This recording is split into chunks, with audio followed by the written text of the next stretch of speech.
따라하실까요? 영광의 예배, 예배의 영광.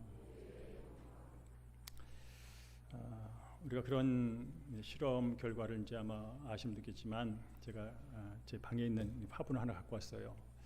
이걸 항아리라고 생각할 때 이제 이곳에 모래와 자갈과 큰 돌을 넣는다고 이제 가정을 할 때 다 들어가게 되어 있습니다. 다 들어갈 분량의 모래와 자갈과 큰 돌이 있을 때 무엇을 먼저 넣어야 그것을 완전하게 다 넣을 수 있습니까? 하는 그런 실험을 여러분께서 그 결과를 본 적이 있을 겁니다. 여러분이 아는 것처럼 이곳에 모래와 자갈과 큰 돌을 다 집어넣으려면 뭐부터 넣어야 하냐면 큰 돌부터 넣어야 합니다. 그래야 그 틈 사이로 자갈과 모래가 스며들어서 완전하게 들어가게 되는 것이죠. 우리 인생도 마찬가지입니다. 성공이나 안정이라는 모래를 채우느라 정작 우리 영혼에 가장 중요하고 가장 큰 돌, 하나님의 영광이라고 하는 그런 우선순위를 놓치고 살 때가 많다는 것입니다. 작은 것들을 채웠는데 결국 만족이 안 되는 인생이 있더라 이 말입니다. 왜냐하면 마땅히 있어야 할 가장 중요한 것이 빠졌기 때문에 그런 것이죠. 그래서 무엇을 먼저 넣느냐가 그 항아리의 가치를 정해주듯이 무엇을 우선순위에 두고 사느냐가 우리 삶의 질을 결정한다는 얘기입니다. 지금 여러분의 마음속에, 여러분의 인생 가운데, 여러분의 삶 가운데 어떤 것이 가장 먼저 중요하게 들어 있습니까? 이것은 너무나 중요한 질문입니다. 우리 교회 2030 비전 공동체 첫 번째가 뭐냐면 하나님의 영광이 우선인 공동체입니다. 바로 예배죠. 따라할까요? 하나님의 영광이 우선인 공동체. 그렇죠? 우선이라는 단어를 썼어요. 우리 교회의 가장 우선적인 게 뭐냐면 하나님의 영광이에요. 예배가 우선이란 뜻입니다. 그래서 오늘 설교의 메시지는 아주 단순하고 분명합니다. 하나님께 영광 드리는 예배가 살아있으면 우리 삶의 모든 것이 살아난다는 것입니다. 그래서 오늘도 역대상 16장 28절 29절은 계속해서 영광에 대한 메시지를 전하죠. 다시 한번 읽어보겠습니다. 시작. 여러 나라의 종족들아 영광과 권능을 여호와께 돌릴지어다. 여호와께 돌릴지어다. 여호와의 이름에 합당한 영광을 그에게 돌릴지어다 라고 반복해서 돌려라 돌려라 돌려라라고 말합니다. 왜 그러면 우리가 하나님의 영광을 먼저 돌려야 할까요? 왜 예배가 내 삶의 우선이어야 할까요? 라는 질문을 갖게 되는 것이죠. 이사야서 43장 7절을 함께 읽어볼까요? 시작. 내 이름으로 불려주는 모든 자 곧 내가 내 영광을 위하여 창조한 자를 오게 하라. 그를 내가 지었고 그를 내가 만들었느니라 라고 말합니다. 이 땅에 모든 피조물의 창조 목적이 있다는 거예요. 지어진 이유가 있다는 거예요. 그게 뭐냐면 하나님의 영광을 위하여 창조됐다는 거예요. 그래서 모든 만물이 하나님의 영광을 노래할 때 거기에 가치가 있는 것이고 의미가 있는 것입니다.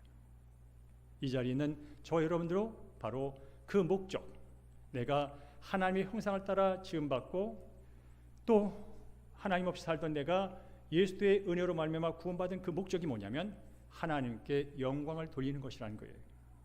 그래서 여러분은 오늘도 이 자리에서 이 추운 날씨에 불구하고 그 나의 삶의 본분, 가장 기본, 그것을 온전히 이루기 위하여 먼 곳에서 이곳에 왔고요. 또 각 가정에서 영상을 통하여 예배하고 있는 것입니다. 여러분 아침에 여러분이 눈을 뜨는 이유가 뭔지 아십니까? 하나님의 영광을 위해서입니다. 여러분이 직장에 가고 학교에 가는 이유가 뭔지 아십니까? 하나님께 영광을 돌리기 위해서입니다.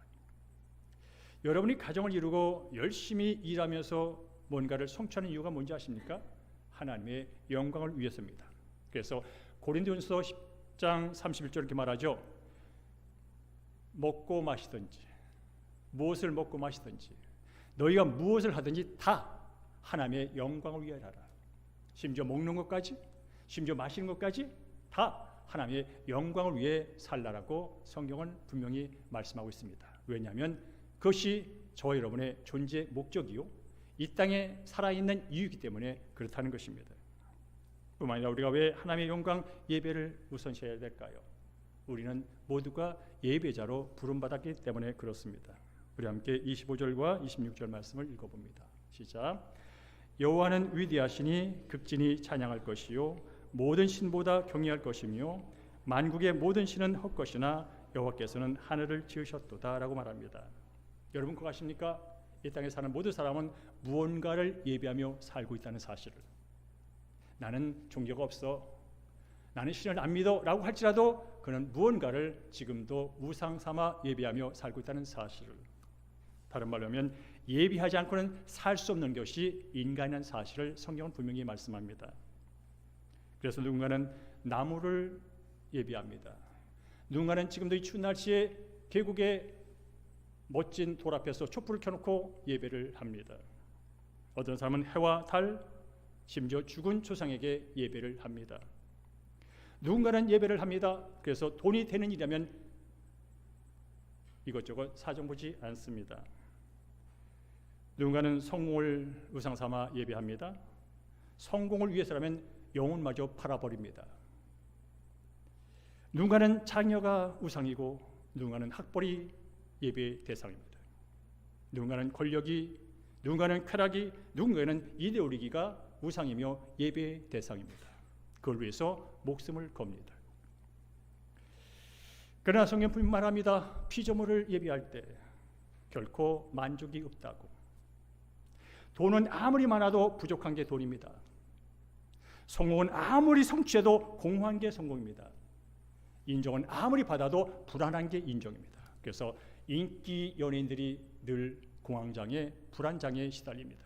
그래서 마약도 하고 불법 의학 치료를 받아서 문제가 되기도 합니다. 왜일까요? 인기는 높은데 불안이 그만큼 더 크다는 거예요. 알 수가 없는 일이죠. 인기도 가졌고 돈도 가졌고 명예도 가졌는데 만족이 없다는 것입니다. 왜냐하면 우리 인간은 그런 피조물을 우상 삼아 예배하는 자로 만들어지지 않기 때문에 그렇습니다. 근데 더 중요한 것은 오늘 본문 말합니다. 만국의 모든 신은 헛것이라고. 헛것을 진짜 양 따르며 믿으며 추구해봤는데 결국 남는 게 뭐라고요? 헛것이니까 그렇다는 거예요. 그래서 만족이 없지요. 사랑하는 성도 여러분, 요즘 하나님보다 더 중요하게 여기는 우상은 무엇입니까? 하나님 없이는 살지만 그거 없이는 살 수 없다고 끝까지 붙드는 그 무엇. 우리가 세 번째로 하나님의 영광을 위하여 살아야 할 이유는 바로 창조주 하나님, 통치자 하나님, 주권자 하나님, 그 하나님을 예배할 때만이 진정한 자유와 평강을 누리기 때문에 그렇습니다. 여러분, 물고기는 물에서 자유합니다. 물 밖에 나오는 순간 퍼덕이다가 죽습니다. 새는 하늘에 있을 때 자유합니다. 새가 땅에 발목이 잡혀 있다든지 묶여 있다면 퍼덕이다가 결국 죽습니다. 꽃은 땅에 뿌리를 밟고 있을 때 아름다운 꽃을 핍니다. 꽃이 땅에서 떨어지는 순간 아름다운 고상하고 잎사귀와 줄기마저 시들어버리고 결국 죽습니다. 인간은 하나님을 예배할 때 진정한 자유와 안식을 누린다고 성경은 곳곳에서 말씀하고 있습니다. 그래서 시편 16편 11절에서 시편 기자는 이렇게 고백을 하죠. 함께 읽을까요? 시작. 주의 앞에는 충만한 기쁨이 있고 주의 오른쪽에는 영원한 즐거움이 있나이다 라고 말합니다. 우리는 지금도 기쁨을 추구합니다. 우리는 지금도 만족을 찾아 이곳저곳을 헤매며 열심을 다해 살아가고 있습니다. 그런데 성경은 말합니다. 하나님 없이는 진정으로 자유를 누리지 못하며 진정한 평화를 경험할 수 없다고요. 무슨 얘기냐면 충만한 기쁨과 영원한 즐거움은 하나님께 있으며 하나님께로부터 온다는 말을 이렇게 우리에게 전해주고 있습니다. 이것은 진리입니다. 예수를 믿고 예수 안에서 살아가는 사람들이 경험하는 것이며, 말로 다 표현할 수 없지만 그래서 예수 믿는 거구나, 그래서 하나님을 믿는 거구나 하면서 이걸 경험한 사람들은 하루하루가 감사하여 하루하루가 능력입니다. 하나님 예배할 때 우리의 영혼이 만족합니다. 여러분, 이 시간 이 자리에서 어떤 분이 가장 기뻐하는지 아십니까? 하나님이 가장 기뻐하는 줄로 믿습니다. 이 땅의 수많은 교회에서 수많은 목회자와 수많은 성도들이 하나님의 영광과 존엄과 위엄을 노래합니다. 하나님은 나의 창조주, 하나님 나의 구원자, 하나님은 나의 주권자, 하나님이 나의 모든 생명의 원인이라고 다 소리 높여 손들고 찬양하는 이 모습을 보며 누가 기뻐할까요? 하나님이 기뻐한다는 거예요. 하나님이 기뻐하시면 하나님의 기쁨이 우리 믿는 사람들에게 전해질 것이고, 그 기쁨으로 우리는 덩달아 하나님을 찬양하며 하나님을 예배하며 이것이 예수 믿는 맛이구나. 오늘도 내가 은혜를 받았어. 내 상황과 조건은 변하지 않았지만 왠지 내 속에서는 샘솟는 기쁨을 내가 주체할 수가 없어. 아직도 내 상황과 조건은 변하지 않았지만 내 마음속에 불안은 떠났고 두려움은 떠났고 내 안에 평강이 넘쳐라고 고백할 수 있는 거예요. 그렇습니다. 하나님을 예배할 때 우리의 갈증이 해소됩니다. 세상이 주는 물은 아무리 마셔도 결국은 또 다른 갈증을 낳습니다. 예수님 말씀합니다. 내가 주는 물은 결코 목마르지 않으며 영원히 목마르지 않는다고. 목이 마르다고 여러분 바닷물을 훅 끓고 마셔보십시오. 마실 때는 잠시 시원합니다. 그러나 바닷물을 마실수록 더 갈등은 깊어지고 심해지고 심각해집니다. 그래서 세상의 영광은 바닷물과 같습니다. 잠깐은 위로를 줍니다. 잠깐은 시원함을 줍니다. 잠깐은 기쁨을 줍니다. 그러나 영원하지 않기에 또 다른 세상의 영광을 찾아놨습니다. 그래서 사람이 중독이라는 틀에 갇히게 되는 것이고 결국 그 중독이 사람을 파멸로 이끄는 것이죠. 이게 세상의 영광의 끝입니다. 그래서 성경은 곳곳에서 하나님의 영광을 돌리라고 강조하는 것이죠. 오늘 본문도 하나님께 영광을 돌려라. 하나님께 영광을 돌려라. 하나님께 영광을 돌려라. 성경에서 말하는 영광은 카보드, 무게, 웨이트라는 의미를 갖고 있습니다. 무겁다는 뜻이 성경 말하는 영광입니다. 이게 무슨 의미냐면 누군가를 영광스럽게 대한다는 것은 그 존재를 내 삶에 가장 무겁게 여긴다는 뜻이에요. 이 정의 잘 해놨더라고요. 누군가를 영광스럽게 대한다는 것은 그 존재를 내 삶에 가장 무겁게 여기며 산다는 것이에요. 이게 영광을 돌린다는 것이에요. 여러분, 내 삶의 중심에 하나님의 영광이라고 하는 묵직한 무게가 자리 잡고 있지 않으면 우리는 작은 시련에도 늘 흔들립니다.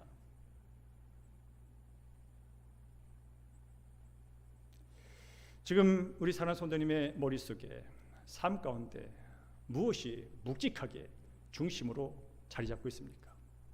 너무나 중요한 질문입니다. 이 하나님의 영광의 중심 없이 종교적인 생활은요 늘 흔들리는 생활입니다. 조금 나아지면 하나님이 나를 사랑하다고 말하고요, 조금 안 되면 하나님이 나를 버렸다고 생각하며 왔다 갔다 하는 시계추처럼 인생을 살고 맙니다.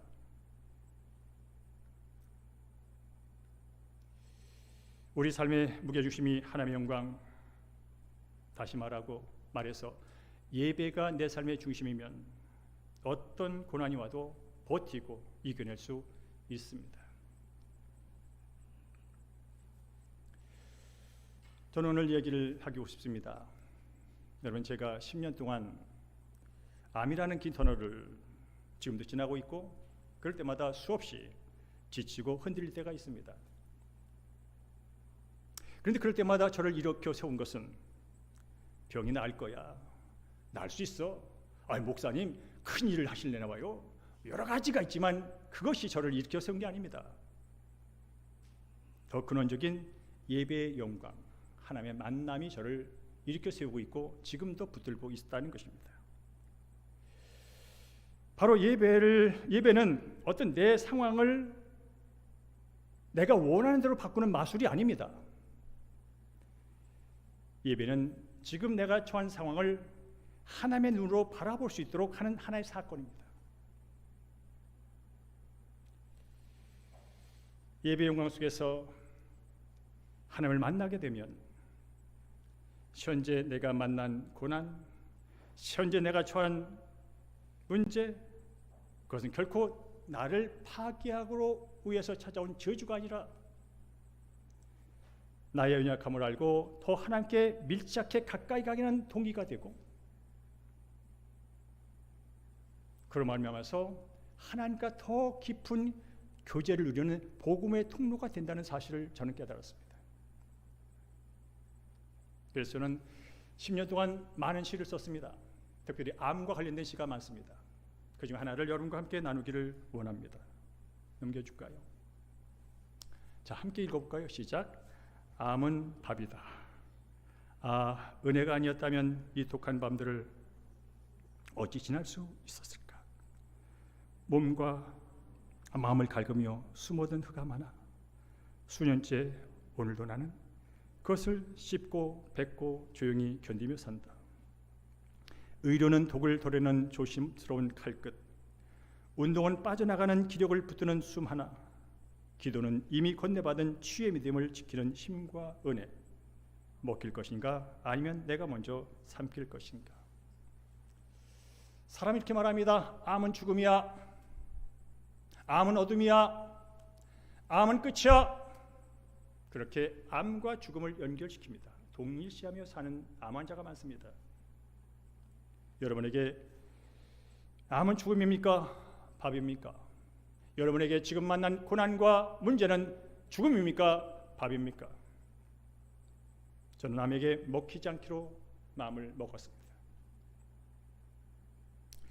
예배 자리에서 하나님의 영광을 맛보고 나니까 이 고통조차 내가 씹어 삼켜야 할 밥에 불과하다는 그런 사실을 깨닫고 믿음이 생겼습니다.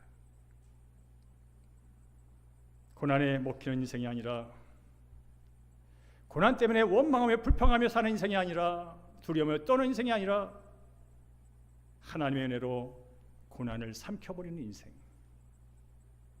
이것이 바로 하나님을 예배하는 자가 누리는 초자연적인 승리입니다. 그래서 예수 믿는 사람이 멋있는 겁니다. 사랑하는 성도 여러분, 여러분의 삶에 이해되지 않는 고난이 있으십니까? 예배 자리로 그 고통을 정직하게 갖고 나오십시오. 하나님의 영광이라는 거대한 비달 아래 여러분의 아픔을, 상황을, 처지를 내려놓으십시오. 그리고 하나님의 영광의 빛이 여러분의 문제와 아픔을 통과할 때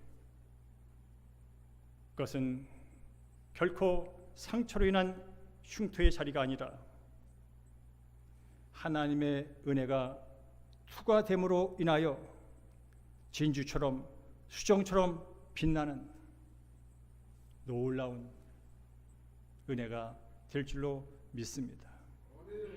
그럼 진주가 왜 아름답게 되는지 아시죠? 그냥이 아니에요. 상처, 쓰라린 상처가 그렇게 변하는 거예요.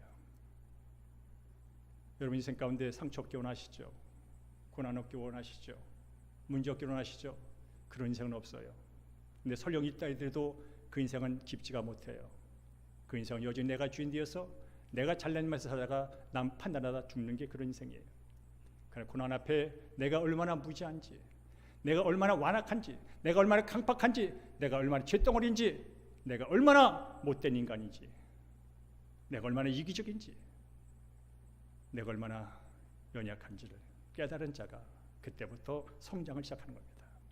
그때부터 성숙의 자리에서 자신의 나약함과 자신의 약점이 수치가 아니고 나를 새롭게 빚는 시간이다 하면서 그런 걸 나눌 때도 부끄럽지 않습니다.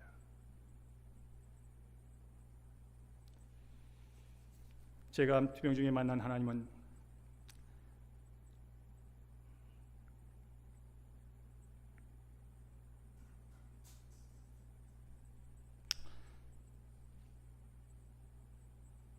제 병을 고쳐주기 전에 먼저 저를 가능한 한 순전한 정직한 예배자로 세우셔서 그 고난의 시간들을, 그 짜증나는 시간들을 이길 하늘의 평안을 주셨다는 것입니다. 그리고 그 평안이 오늘도 저를 하여금 이 자리에 서게 만들었고, 그 평안이 오늘도 저는 직업적인 설교자가 아니라 내 속에 살아계신 하나님의 복음과 하나님의 사랑과 하나님의 능력과 하나님의 평안을 전하는 주의 사람으로 빚어가고 있다는 것입니다. 그리고 오늘 예배를 통해서 저는 다시 또 살아날 것입니다. 예배를 통해서 저는 감사는 더 풍성해질 것이고요, 오늘 예배를 통해서 저는 더 하늘의 놀라운 힘을 받게 될 것이고요, 내 속에 감사가 넘침으로 저는 더 행복해질 겁니다. 따라할까요? 나의 걱정보다 하나님의 영광이 더 무겁습니다. 나의 고난보다 하나님의 사랑과 능력과 영광이 더 큽니다. 그렇습니다. 그래서 치유가 일어나는 거예요. 내 고난보다 하나님의 영광이 더 무거워서 치유가 일어나는 거예요. 내 문제보다, 내 상황보다 그분이 더 무거워서, 더 커서 회복이 가능한 거예요. 우리의 모든 문제와 상황이 하나님의 말씀에 비춰지고 크고 놀라우신 하나님의 영광의 아래 우리가 놓여질 때 결코 고난은 저주가 아니라 여러분이 흔히 하는 가면을 쓰고 찾아온 축복의 선물이 있다는 그 믿음이 우리 안에 있을 때 고난 중에도 감사하며 약함 가운데서도 나의 강함 대신 그분을 의지하며 승리하게 된 줄로 믿습니다. 그러면 어떻게 영광스러운 예배와 예배의 영광을 맛볼 수 있을까? 저는 여러분에게 여러 가지 신학적인 어떤 이론들을 오늘 얘기하기를 원치 않습니다. 실상에서 실제로 적용할 수 있는 얘기를 나누기를 원합니다. 이번 주부터 예배를 다르게 준비하십시오. 주일 아침에 급하게 일어나서 꾸역꾸역 일어나가지고 오늘도 교회 가야 되네 하는 버티는 마음으로 주일을 맞이하지 마십시오.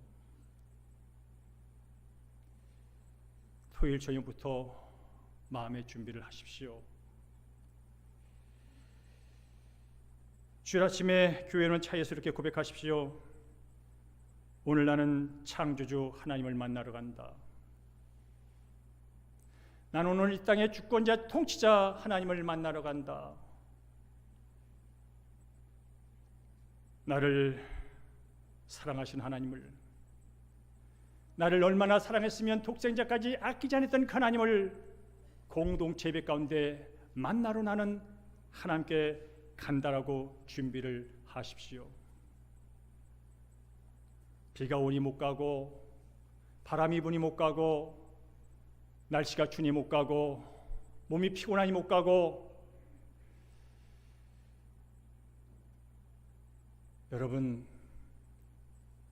여러분의 자녀가 누군가가 여러분이 정말 좋아하는 인기 가수가 있어. 50만 원짜리 티켓을 사서 보냈어. 그 가수 만나러 가는 날 기대되지 않습니까? 며칠 밤이 설레지 않습니까? 하물며 창조주를 만나러 오는데, 하물며 나를 위하여 자신의 목숨을 내놓으신 그분을 만나러 오는데 어찌 의무감에 그 일이 이루어진다면 마음을 바꾸십시오. 나는 내일 세상에서 나를 가장 사랑하는, 세상에 나를 가장 잘 아시는 그분을 만나러 간다. 그러면 그 전날 생각이 달라지지 않겠습니까? 순간의 쾌락을 위하여 TV에 눈길이 머물지 않고 순간의 만족을 위하여 유튜브에 머물러다가 2시간, 3시간 가는 시간을 이길 수 있지 않겠습니까? 두 번째로는 예배 중에 집중하십시오. 찬양할 때 건성건성 부르지 마십시오. 가사의 의미를 새기십시오. 많은 분들이 그런 말합니다. 목사님, 저는 요즘 노래는 잘 모르겠어. 모를 수 있죠. 젊은 사람은 옛 찬양을 모르고 나이가 드시면 요즘 찬양을 모릅니다. 그렇다고 마음을 닫으시면 안 됩니다.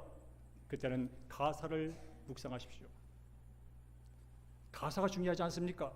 곡조보다 중요한 게 가사입니다, 여러분. 가사를 깊이 찬양권 내에 묵상하십시오. 그리고 찬양에 성공하십시오. 우리 교회는 10시 50분에 찬양을 시작합니다. 여러분, 예배는 설교를 듣는 게 예배가 아닙니다. 한 부분입니다. 예배는 기도가 전부가 아닙니다. 일부분입니다. 예배는 찬양입니다. 하나님께 모든 걸 드리고 높이는 것이 예배라면 여러분, 찬양에 성공해야 기도에 성공할 수 있고 말씀이 들어옵니다. 찬양을 통하여 살아계신 예수를 만나야 내 주장과 내 경험과 내 생각이 덜어집니다. 그렇지 않는 한 여러분은 여러분의 생각과 경험과 여러분의 욕심으로 예배를 끝까지 끌고 갑니다. 그래서 은혜가 안 되는 겁니다. 내가 주인 되어 예배를 보는 순간 그 은혜는 망친 겁니다. 하나님이 주인 되시고 하나님의 사랑과 하나님의 놀라우신 은혜가 찬양을 통하여 나를 사로잡을 때 예배는 성공한 것이고 그것이 기도를 끌고 가고 그것이 말씀을 끌고 가 들리는 설교가 될 것이고 그리고 나서 뭐라고요? 삶으로 연결되는 예배가 된다는 것이죠. 여러분 말씀을 들을 때 여러분의 주관성을 갖고 판단하며 듣지 마십시오. 이미 아는 거라고 한쪽 귀로 듣고 한쪽 귀로 흘리지 마십시오. 아는 건 머리로 하는 게 아닙니다. 경험으로 하는 게 아닙니다. 신앙에 몇십 년 다닌 곳에서 하는 게 아닙니다. 그것이 내 삶에 실천되고 열매가 있느냐는 게 아는 겁니다. 안다면 변합니다. 수십 년을 태어나도 변하지 않습니다. 머리로만 알고 있기 때문에 변하지 않습니다. 변하지 않으면 인생이 만족이 없습니다. 그래서 말씀을 드릴 때마다 하나님 오늘 나에게 무엇을 말씀하시려고 하시나요? 오늘 강단에서 선포되는 저 이 목사 입술 통하여 오늘 본문을 통하여 하나님 내게 무엇을 말씀하시려고 하시나요? 라는 마음을 갖고 마음을 열고 귀를 열고 듣는 거예요. 그럴 때 성령이 말씀하십니다. 들리는 말씀이 있으면 아멘으로 받으십시오. 깨닫는 깨달음이 있으면 아멘으로 받으십시오. 회개의 영이 나를 애통케 하면 아멘으로 받으십시오. 내게 힘을 주면 아멘으로 받으십시오.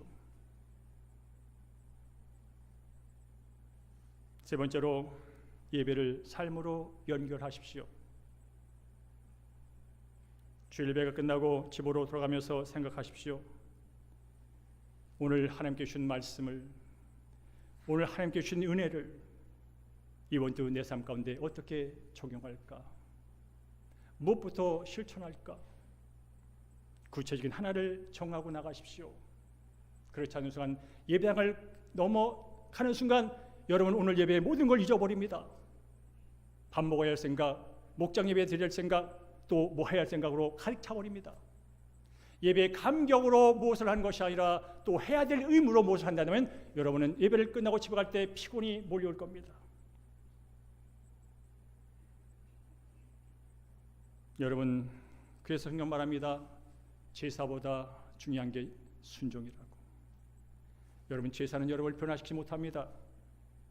제사를 통하여 받은 은혜를 여러분이 삶 가운데 하나라도 적용하고 실천할 때 여러분이 변합니다. 사람은 변해야 인생 맛이 있습니다. 변해야 사는 맛이 있습니다. 변해야 다른 사람이 예쁘게 보입니다. 변하지 않으면 늘 내가 재판관입니다. 사랑하는 성도 여러분이요, 예수님의 말씀입니다. 나도 너를 판단하지 않는다고. 근데 저도 목사하고 예수 믿는 사람인데 예수 믿는 사람들의 단점이 뭐냐면 많은 걸 알아요. 좋은 걸 알아요. 저는 좋은 걸 많이 말해요. 그래서 착각할 때가 있어요. 내가 그렇게 사는 줄 착각할 때가 있어요. 여러분, 예배에 성공하면 다 된다, 그런 말 들어보셨죠?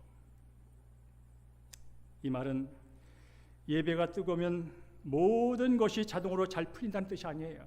오해하지 마세요. 예배에 성공하면 다 성공합니다. 예배가 살면 다 삽니다. 그것은 예배가 뜨겁게 뭔가 느낌으로 다가와서 내가 하는 모든 문제가 잘 풀릴 것이며 하늘이 형통할 거라는 그런 뜻이 아닙니다. 예배가 바로 서면 삶의 우선순위가 바로 섭니다.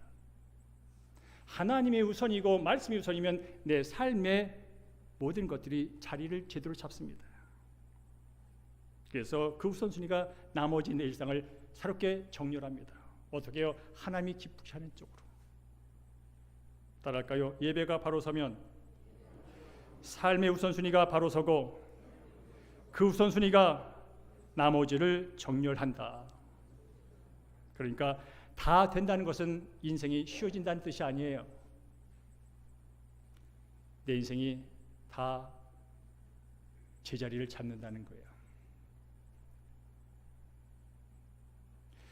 다 된다는 것은 모든 게 쉬워진다는 것이 아니라 어려운 게 와도 문제없다는 뜻이에요. 고난이 와도 문제가 없다는 뜻이에요. 사도 바울이 고백합니다.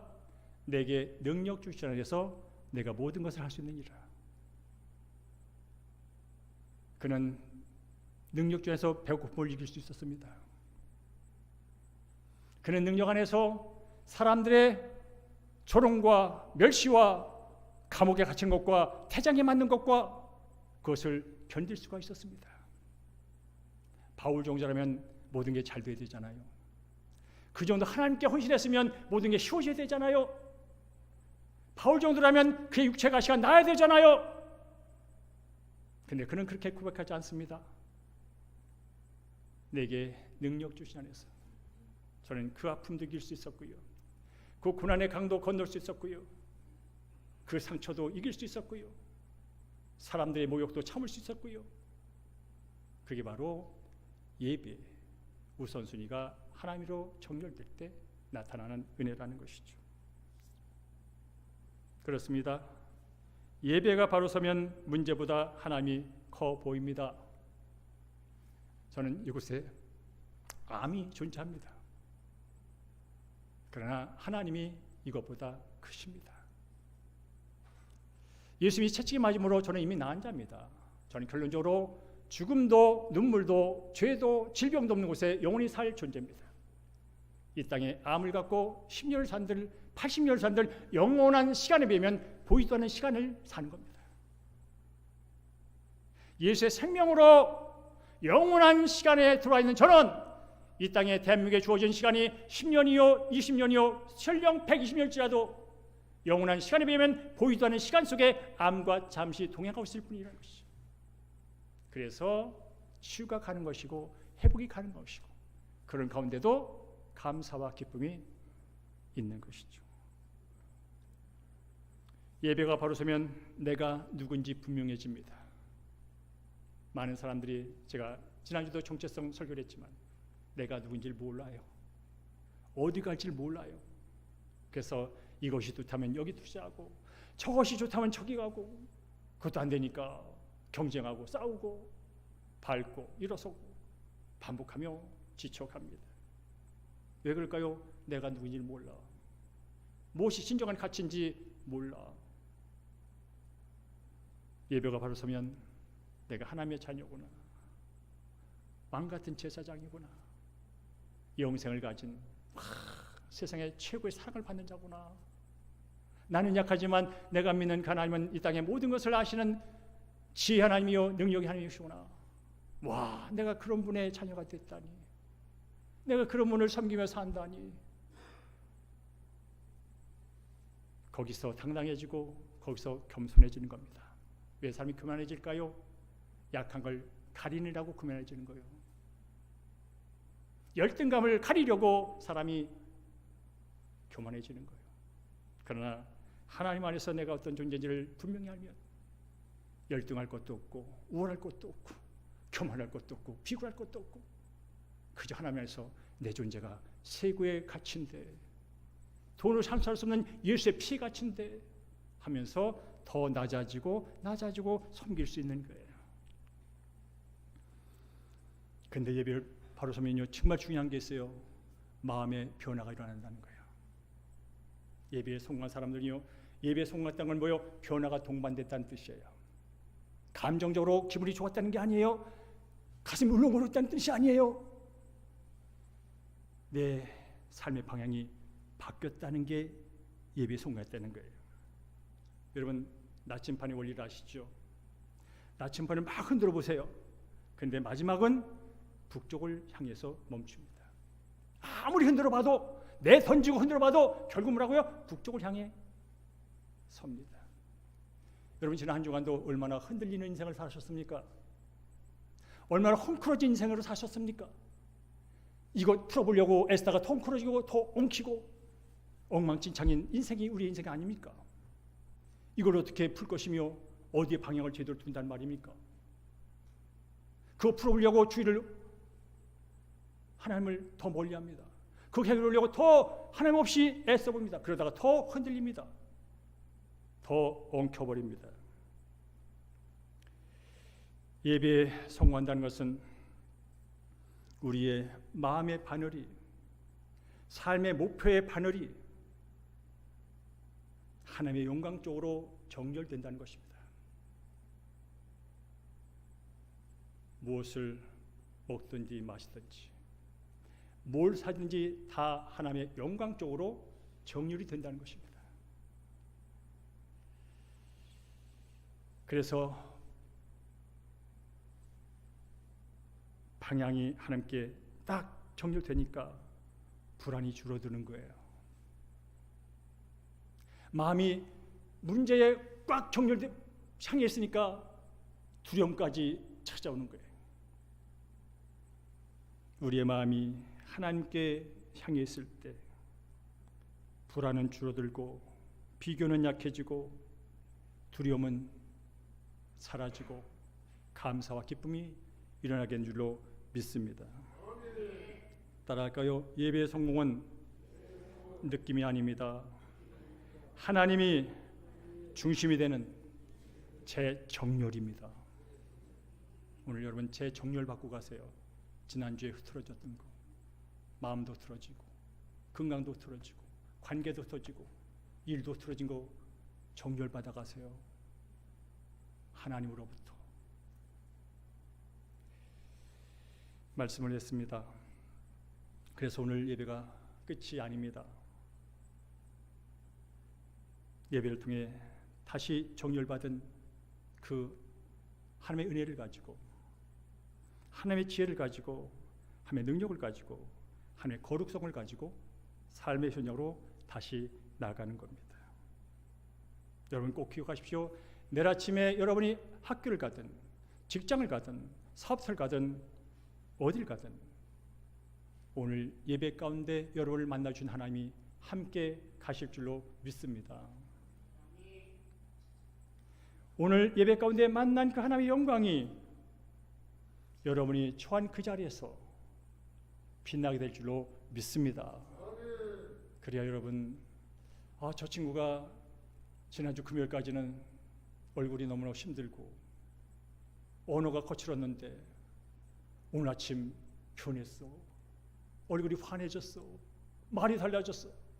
이게 예배의 정렬입니다. 그래 여러분, 오늘 이 시간이 복되잖아요. 이 추운 날 여기까지 왔는데 정렬 안 되고 가면 또 나를 갖고 가면 내일 직장에 가든 학교 가든 뭐 하든 또 그렇게 힘들게 우거지상으로 판단하며 정지하며 우울하지 않으면, 불안하지 않으면, 두려워하지 않으면 내가 존재하지 않는 것처럼 그렇게 살지 않겠습니까? 간절히 바라기는 다음 한 주간도 우리 사랑하는 성도님의 일터가 하나님을 섬기는 지성소가 되고 여러분이 규제하는 식탁이 하나님의 영광을 드러내는 제단이 되기를 주님으로 축복합니다. 그리고 우리 교회 2030 비전 공동체 목표 첫 번째, 하나님의 영광이 우선인 공동체. 우리 대형교회는 숫자를 자랑하는 교회가 아닙니다. 우리 대형교회는 프로그램을 자랑하는 교회가 아닙니다. 우리 대형교회는 시설을 자랑하는 교회가 아닙니다. 하나님의 영광을 높이는 교회, 하나님의 임재로 충만한 교회, 그리하여 하나님의 영으로 새롭게 정렬되어 세상의 빛과 소금 향기를 드러내는 믿음의 공동체가 될 줄로 믿습니다. 그 놀라운 비전을 가지시고 한 날 한 날 말씀 안에서 승리하시기를 주의 이름으로 축복합니다.